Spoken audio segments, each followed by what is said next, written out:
கிராண்டா டிசைன் பண்ண டைம் இல்லை அப்படின்னா இந்த ஒரு ஸ்டிச்சை கண்டிப்பா உங்களோட டிசைன்ல இம்ப்ளிமெண்ட் பண்ணுங்க, ரொம்பவே கிராண்ட் கிடைக்கும். இது நம்மளோட ஆரி சேலஞ்சில் டே 186. ஒரு லைன் சுகர் பீட் கொடுத்துட்டு பேக் ஸ்டிச் கொடுத்து ஒரு 3 கட் பீட் இன்சர்ட் பண்ணி கட் பீட் ஒட்டி ஒரு செயின் பக்கத்துலேயே குட்டி லாக், அகைன் பிளைனா லாங் அண்ட் ஷார்ட் கொடுத்து அகைன் 3 கட் பீட் இன்சர்ட் பண்ணி ஸ்டிச் பண்ணுங்க. முக்கியமா இந்த கட் பீட் யூஸ் பண்ணும்போது நீங்க கிராஸ் நல்லா மெயின்டைன் பண்ணணும்.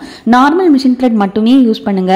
இந்த கட் பீட் பாக்குறதுக்கு கோல்டு மாதிரி இருக்குல்ல, ஆனா கோல்டு கிடையாது. நீங்க இந்த பீட் யூஸ் பண்ணீங்க அப்படின்னா எந்த சாரிக்குமே நீங்க மேட்ச் பண்ண முடியும். வீடியோ ஃபுல்லா கவனிங்க, என்ன ஷேடுன்னு கண்டிப்பா சொல்றேன். அதுக்கு முன்னாடி நீங்க ஆரி எம்ப்ராய்டரி வீட்ல இருந்தே ரொம்ப ரொம்ப குறைஞ்ச தொகையில கத்துக்க விரும்புறீங்க அப்படின்னா ஜஸ்ட் 999 ரூபாய்க்கு உங்களுக்கு பேசிக்ல இருந்து அட்வான்ஸ் வரைக்கும் ப்ராப்பரா ஒரு ஸ்டாண்ட் எப்படி ஃபிக்ஸ் பண்ணணும், கிளாத் எப்படி ஃபிக்ஸ் பண்ணணும்ங்கிறதுல இருந்து cut work, net cloth fix பண்றது, மார்க்கிங், ட்ரேசிங் எல்லாமே சொல்லி கொடுக்குறோம். தேவை அப்படின்னா ஸ்கிரீன்ல பாக்குற வாட்ஸ்அப் நம்பருக்கு மெசேஜ் பண்ணுங்க.